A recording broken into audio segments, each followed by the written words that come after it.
Good morning. Today we will discuss the topics related to electrical installation. So firstly, conductor. So what do you mean by conductor? It is a material which allows free flow of electrons through the material. That is called as conductor. The material which allows free flow of electrons in the material is called as conductor.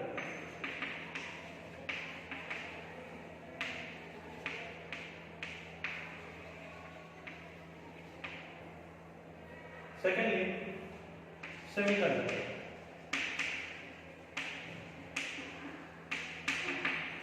Here conductor is free flow of electrons. In case of semiconductor, it allows partial flow of electrons.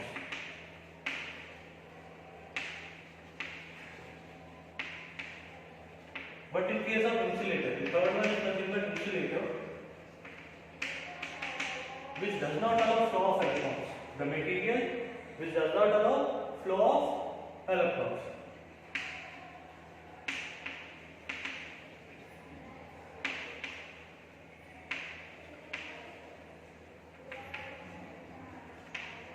So the example for conductor is copper, aluminium.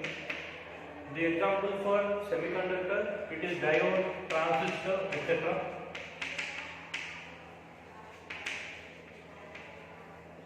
The example for the insulator is wood,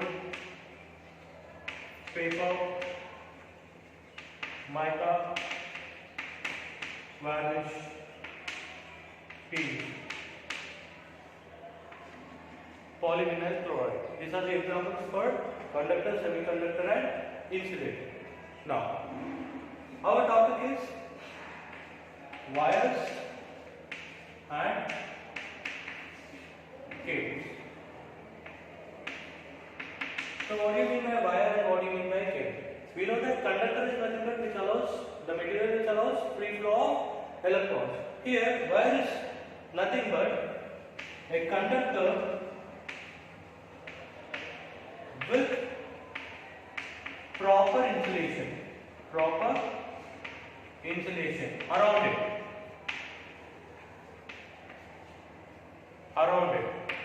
Is called a wire. A conductor with proper insulation around it is called as wire. The second one is cable. Cable is nothing but the conductor which has insulation and protecting cover around that particular conductor is called as cable. That is conductor with insulation and covering protection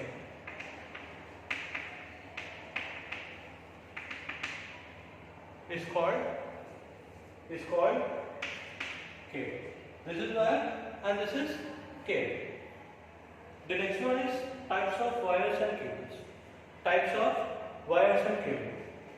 The first classification it is depending on material. So we know that conductor can be made up of, first one is copper material, the second one is aluminium material. This is our first class. Material can be made with respect to copper and aluminium. Coming to the second classification, based on number of cores. Here if I take this as a cable, the number of cores is 1. If I take this as a cable, the number of cores is 2. Here in this case, this is a cable which is having number of cores is 3. Here cores are nothing but number of conductors in the cable. So similarly based on this, single core cable,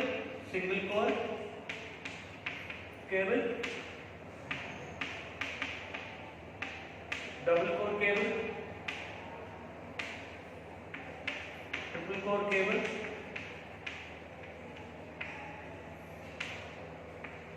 four core cable,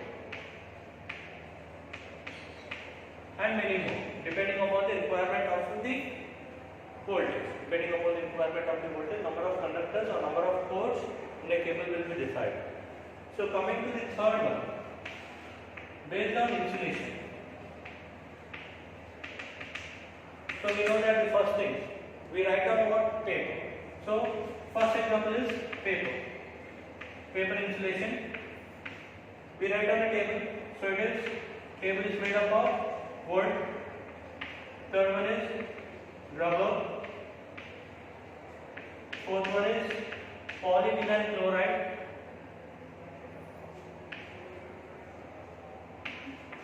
Next one, it is varnish liquid. Varnish liquid. Next one is mica tape. Mica tape. These are all classifications with respect to insulation. Similarly, the fourth one is based on voltage. Based on voltage level. Based on voltage level. A low tension cable, low voltage. Now you can say it as low voltage cable. Low voltage or low tension. Up to 1 kV. B, medium voltage. This is up to 11 kV. C, high voltage. High voltage cable, that is 22 kV to 33 kV. D, extra high voltage. Extra high voltage cable, that is 66 kV, can be used up to 132 kV. Next one is super extra or super tension cable or super extra high voltage cable. It is beyond 132 kV, greater than 132 kV. So these are the basic classifications of wires and cables. First one is depending on the material, copper, aluminum, depending upon the number of cores, single core, double core, triple core, 4 core cable. Depending upon the insulation, we can use paper, wood, mica, rubber, PVC, varnish liquid, etc. Depending upon the voltage level, low voltage up to 1 kV, medium voltage up to 11 kV, high voltage 22 to 33 kV, extra high voltage 66 to 132 kV, super extra high tension voltage up to, that is greater than 132 kV. So these are the basic classification of cables. Coming to specification of cable, generally it is indicated in terms of 11 by 2.75 or 7 by 3 mm. So it is like this. Always the cables are indicated like this, where the numerator indicates number of cores or number of conductors, where 2.75 indicates diameter of the core. Diameter of the core. For example, here it is 11 by 2.75, that indicates 11 is the number of cores and 2.75 is nothing but the diameter of the core. 2.75 mm is nothing but the diameter of the core. Similarly, 7 by 3 is nothing but 7 is the number of cores available in the cable, and 3 indicates the diameter of the core in mm. Diameter of the core in mm. This is the case. So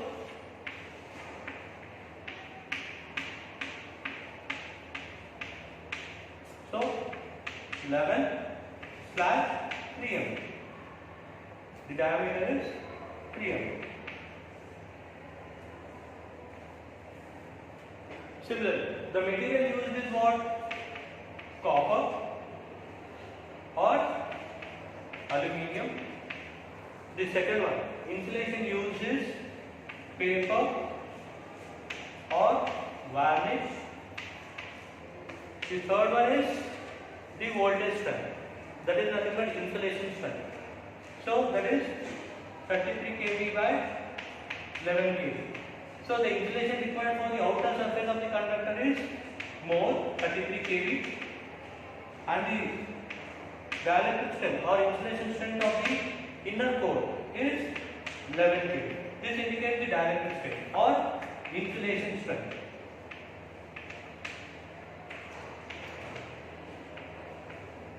Of the material. These are the topics which are related to wires and cables. The next topic is batteries. So generally we use these batteries in n number of places. For example, if I use a watch, I require a battery cell.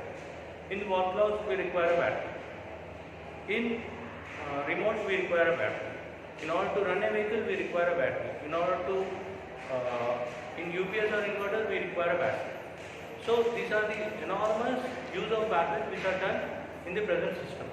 So the thing is that, what do you mean by a battery? The basic definition of the battery is, it converts chemical energy into electrical energy. Battery converts chemical energy into electrical energy. Chemical energy into electrical energy. So in general, if I take with the battery that is used, or battery cell that is used in the wall box, or battery cell that is used in watch, what will happen after a certain period of time? If the battery voltage gets discharged, we have to throw it. So these kind of batteries are called as,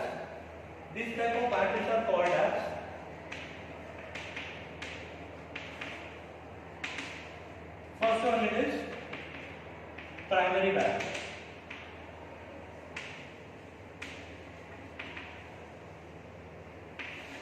Primary battery. What do you mean by primary battery? The batteries which are of single usage. Their lifetime is very small. After the voltage is discharged, we have to simply throw it. Those batteries are called as what? Primary batteries. The single time usage batteries are called as primary batteries. Similarly, if I take my mobile phone, so after the charging is completed, we can recharge it. We can use it again and again. Those kind of batteries are called as rechargeable batteries. So the second classification is secondary batteries.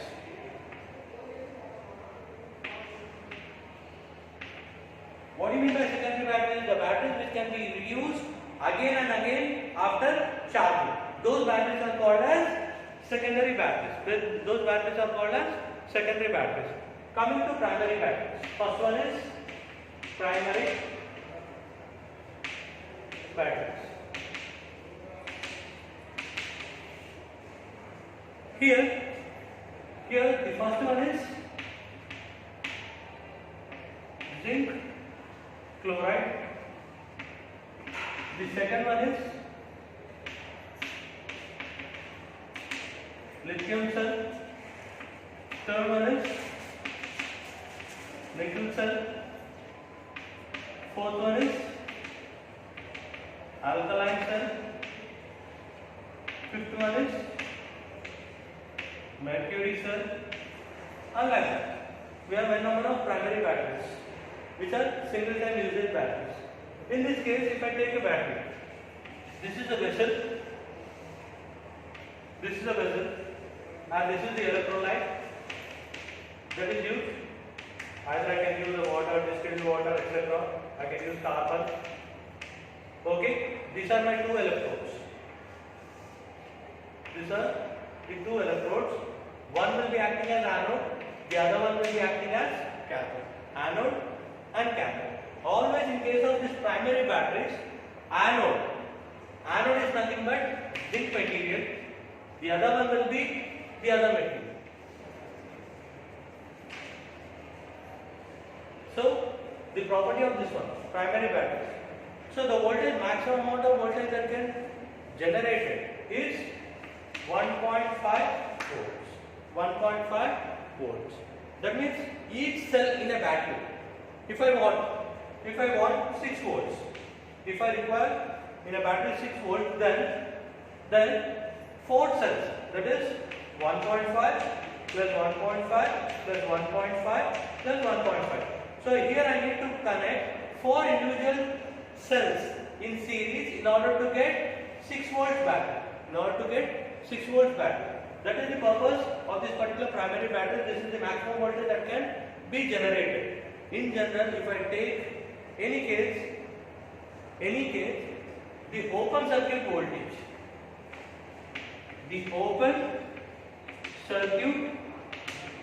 voltage, that is OCC. The open circuit voltage of any battery is 5 to 7% more than actual.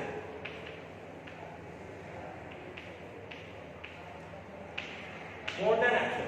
For example, if I take my mobile phone itself, it will be rated as 5 volts, but the open circuit voltage will be greater than 5 volts. That's why when we are keeping the mobile phones for charging, no need to keep it for 100%. If it is charged for 95%, then the open circuit voltage of that particular battery in the mobile phone will be equal to 100%. Always we have to keep this particular thing in our mind. So what is that? The open circuit voltage is 5 to 7% more than the actual one. If it is rated as 5 volt battery, the open circuit voltage will be 5 to 7% more. 5 to 7% more. So that's why we have to charge our mobile phones a percentage less than 100. Less than 100. For example, if it is 97, as the open circuit voltage is more than 5 to 7%, so that 97% will be equal to 100%.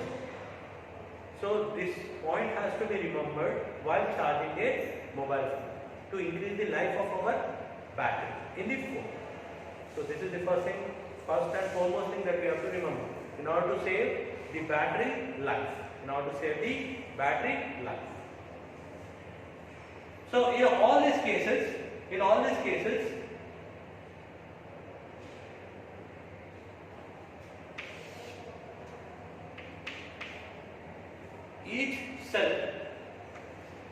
each cell can generate a voltage of 1.5 volts. Second point, anode is zinc material, cathode is chloride.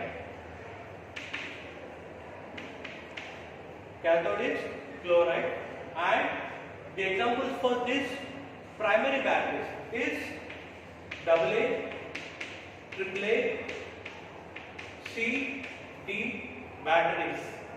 CD batteries, used in wall clocks, remotes, watches, etc. in toys. So this is the classification and explanation that is related to primary battery.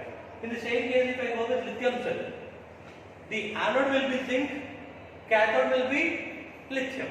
In case of nickel, anode will be zinc, cathode will be nickel. In case of alkaline, anode will be zinc, cathode will be alkaline. In case of mercury cell, anode will be zinc, cathode will be mercury cell. It can be another one. So sixth one is carbon cell. In carbon cell, anode is zinc, cathode is carbon. Here we can use this as electrolyte.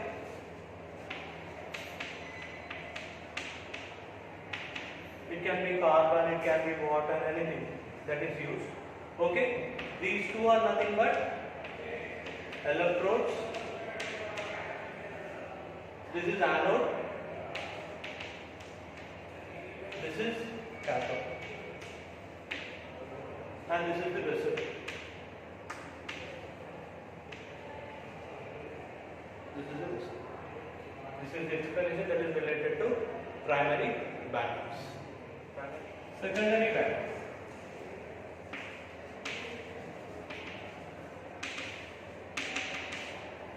In secondary batteries, these are rechargeable batteries which are used in our mobile phones, in the vehicles, in the inverters that we use in our houses.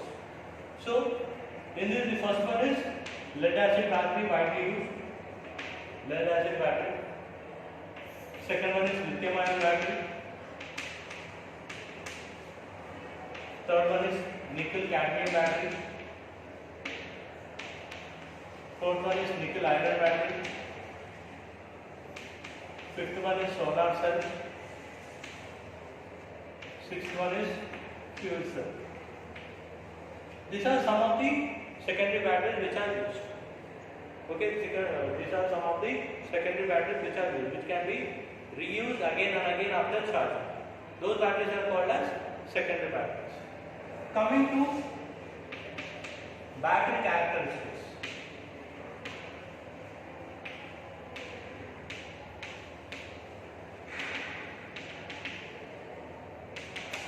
Coming to battery characteristics. The first one is chemistry. So here chemistry is nothing but in a material. If I take a battery, it has anode, it has cathode. Anode, we are having cathode. This is the electrolyte. In this chemical reaction, is converted into electrical energy.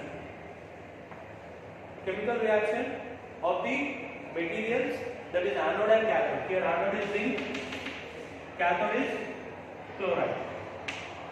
Is converted into electrical energy. This is called as chemistry characteristics. Coming to the second one, capacity. So here the capacity is indicated in terms of ampere hours. Ampere hours, AH. Batteries are indicated in terms of AH. A amperes, H is hours. So that is ampere hours. So here the capacity is nothing but the maximum amount of electrical output energy that can be obtained from a battery.